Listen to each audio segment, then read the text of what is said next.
Nouvelles héroïnes.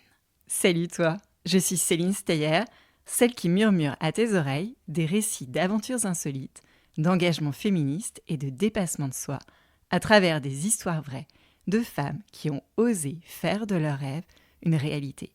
Des histoires pour t'aider à grandir en confiance et trouver ton propre chemin. Bienvenue dans le monde surprenant des nouvelles héroïnes. Nouvelles héroïnes. Il était une fois une petite fille, Sarah, qui vit le jour, mais sans en voir les couleurs.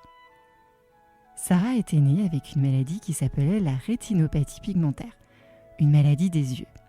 C'est comme si tu voyais le monde à travers un rouleau de papier toilette et que tu ne pouvais pas distinguer les grains de beauté ou les boutons de tes camarades. Encore très petite, comme elle entendait plus les voix des autres qu'elle ne les voyait gambader, elle se mit à parler très tôt, avant même de marcher. Ses parents ne savaient pas que leur fille avait cette maladie. Ils étaient très troublés par sa fascination pour la lumière et très vite, ils allèrent questionner les médecins. C'est quand elle eut 8 ans que le diagnostic fut posé, au CE2. Les parents de Sarah avaient fait le choix de mettre leur fille dans une école publique, pas dans une école spécialisée avec d'autres enfants malvoyants.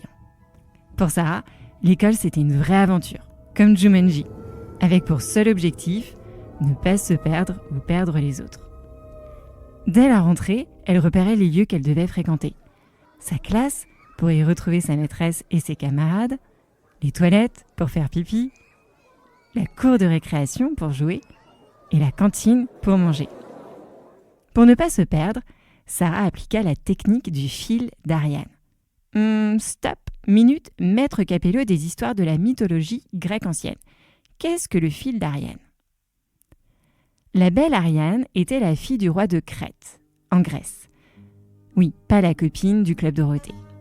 Son royaume abritait le célèbre Minotaure, issu des amours de la reine de Crète et d'un taureau offert par Poséidon, le dieu de la mer. Le monstre était retenu dans un labyrinthe, comme Alice au pays des merveilles sans Alice. Thésée, prince d'Athènes, la capitale de la Grèce, décida un beau matin d'infiltrer le labyrinthe pour en finir avec la bête, qui était enfermée dans ce lieu dont il était impossible de ressortir et qui avait été conçu par l'ingénieux Dédale. Dédale, c'était l'architecte, qui était très proche de la famille royale et qui avait mis tout en œuvre pour que personne ne ressorte jamais de ce labyrinthe, qui en fait n'était pas si merveilleux que ça sans Alice. À l'heure qu'il se rapprochait de la cité, Thésée croisa Ariane. Immédiatement, ce fut le coup de foudre. Quand il lui dit qu'il voulait pénétrer le labyrinthe, elle se mit en tête de l'aider, car il lui était impossible d'envisager de le perdre. Mais comment faire ?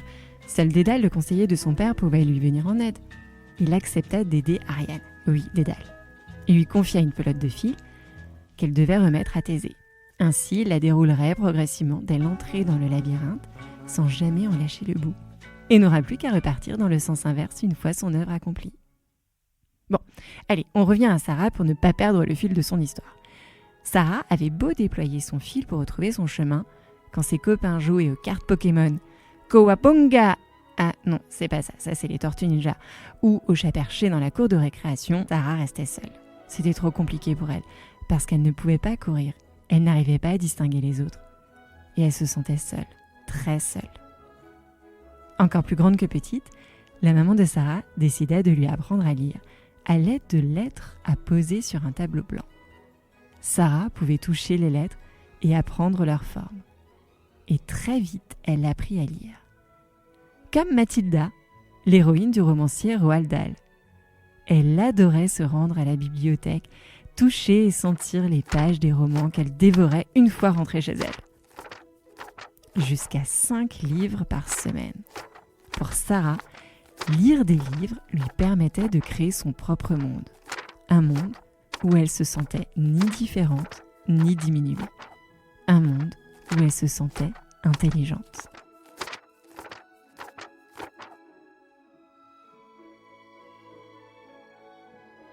Pour la maman de Sarah, tant que ce n'était pas impossible, c'était possible.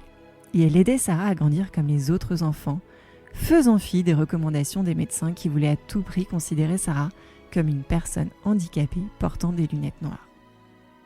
Et puis un jour, plus adolescente qu'enfant, Sarah ressentit le besoin de voler de ses propres ailes.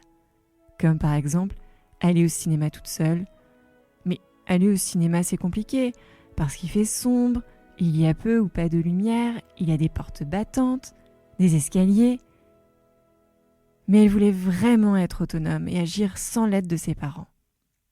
Alors, on lui donna une canne blanche. Pour Sarah, la canne blanche, c'était pour les aveugles, pas pour elle. Et c'est pas possible de voler de ses propres ailes avec une canne. Sarah eut vraiment du mal à comprendre comment cette canne, si visible pour les autres, pouvait lui permettre de se comporter comme les autres, et mit quelques années à l'accepter. Pourtant, cette canne allait devenir sa meilleure alliée, pour une vie plus simple, comme tout le monde. Ne plus foncer dans les gens, aller au cinéma sans sa maman, prendre le métro, comme tout le monde. Et même si elle ne comptait pas devenir pilote de ligne, comme Tom Cruise dans Top Gun, elle avait toujours son fil imaginaire avec elle. Surtout que Sarah grandissait dans la grande ville parisienne, avec ses bus, ses métros, ses voitures, ses motos, ou encore ses trottinettes pas toujours reconnaissables par le son. Pour se repérer dans Paris, elle a pris par cœur tout le plan du métro parisien, de la gare de Lyon à la place Clichy en passant par Concorde. Comme au Monopoly, et elle connaissait les sorties du métro mieux que ses copines sans canne et Laurent Dutch. Le plan des carrefours aux multiples issues, les escaliers qui montent et qui descendent, les trottoirs qui font trébucher. Elle a appris à reconnaître les bruits d'une voiture qui démarre, et ceux d'une voiture qui ralentit, d'une voiture qui klaxonne, ou d'un bus qui s'arrête. En parallèle, Sarah suivait des cours de locomotion dans une école spécialisée et commençait petit à petit à prendre confiance en elle, seule, avec sa canne, son nouveau compagnon. Son baccalauréat en poche, elle intégra une faculté de lettres et se passionna pour la littérature de Georges Perec, son auteur préféré, qui lui ressemblait et qui pratiquait l'écriture à contrainte. Savais-tu qu'il avait écrit un roman, La disparition, sans utiliser la lettre E? Quoi, E? Pas de E? Diplômée, Sarah s'intégra sans difficulté dans le monde du travail, toujours avec cette philosophie inculquée par sa maman. Tant que ce n'est pas impossible, c'est possible. Aujourd'hui, Sarah est chef de projet dans une entreprise qui sensibilise au handicap. Elle prend la parole pour raconter son histoire.